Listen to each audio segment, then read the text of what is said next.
और आज 3D animation की हेल्प से समझेंगे कि ग्रेनेड एक्चुअल में कैसे काम करता है।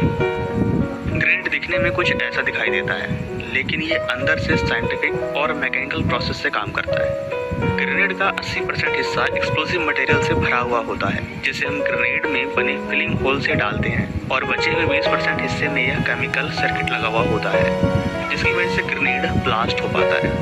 कई लोग तो ये सोचते हैं कि सिर्फ सेफ्टी पिन निकालने से ही ग्रेनेड ब्लास्ट हो जाता है, लेकिन ऐसा बिल्कुल भी नहीं है। इस पिन का काम है स्ट्राइकर लीवर को एक जगह पर बनाए रखना। सारा खेल सिर्फ इस स्ट्राइकर लीवर का है, जहाँ पर एक स्प्रिंग लगी हुई होती है जो सेफ्टी पिन की वजह से एक पोजीशन पर टिकी हुई होती है। पिन को अगर निकाल दें तो स्प्रिंग अपने पोजीशन से हट जाएगी। चलिए सेफ्टी पिन निकाल कर देख ही लेते हैं कि क्या होता है। ये रहा ग्रेनेड, जिसे मैंने हाथ में इस तरह से पकड़ा हुआ है और दूसरे हाथ से या दांत की सहायता से इसके पिन को खींच कर निकाल लेते हैं। अब हमने पिन को निकाल लिया है और इस पोजीशन में ग्रेनेड को पकड़ा हुआ है, लेकिन इस पोजीशन में आप ग्रेनेड को कितने भी टाइम तक पकड़ के रखिए, ये कभी नहीं फटने वाला, क्योंकि स्ट्राइकर आपके हाथ की वजह से एक पोजीशन पर टिका हुआ है। लेकिन जैसे ही आप इसे हवा में फेंकेंगे तो आपका हाथ हट जाएगा और स्ट्राइकर लीवर को अपने से दूर फेंकेगा, जिससे अभी तक आपके उंगलियों ने पकड़ा हुआ था। अब देखते हैं कि स्ट्राइकर लीवर से अलग होते ही ग्रेनेड क्यों ब्लास्ट हो जाता है। क्योंकि जैसे ही स्प्रिंग घूमेगी और ये नीले कलर का लॉक, जिसने अभी तक स्ट्राइकर को लॉक किया हुआ था, स्ट्राइकर से हटेगा और स्ट्राइकर में लगे स्प्रिंग मैकेनिज्म की वजह से प्रिकॉशन कैप से जोर से टकराएगा, जिसकी वजह से एक छोटी चिंगारी निकली।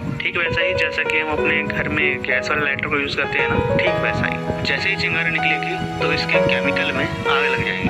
ये एक स्पेशल टाइप का केमिकल होता है, जिसे जलाने पर आग डेटोनेटर तक 4 सेकंड में पहुंचती है और 4 सेकंड के बाद डेटोनेटर में एक छोटा सा ब्लास्ट होता है और उस ब्लास्ट की वजह से ग्रेनेड में मौजूद जो एक्सप्लोसिव मटेरियल होता है उसमें बहुत ब्लास्ट होने तक का जो सफर होता है पूरे 5 सेकंड का होता है। ग्रेनेड के बाहर के हिस्से यानी कि जो इसका शेल होता है वो सिरेटेड आयरन का बनता है, यानी कि अगर मैं आम भाषा में बोलूं तो कच्चा लोहा होता है। इसका शेल इसलिए आयरन से बनाया जाता है ताकि जब ग्रेनेड फटे तो इसकी बॉडी के हिस्से किसी बंदूक से निकली गोली के समान निकले और इंसानी शरीर को छलनी कर दे। ग्रेनेड के 5 मीटर के हिस्से में किसी भी इंसान का जान जाना बिल्कुल तय है।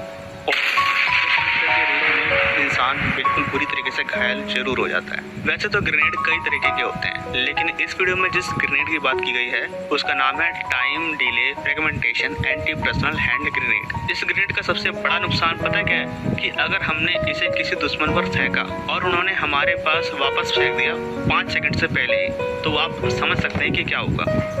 लेकिन इससे बचने के लिए हम लोग इम्पैक्ट ग्रेनेड का यूज करते हैं, जिसमें ये टाइमिंग का कोई चक्कर नहीं होता। ये तब फटेगा जब किसी सरफेस से टकराएगा, यानी कि कुछ ना कुछ उस पर इम्पैक्ट होगा।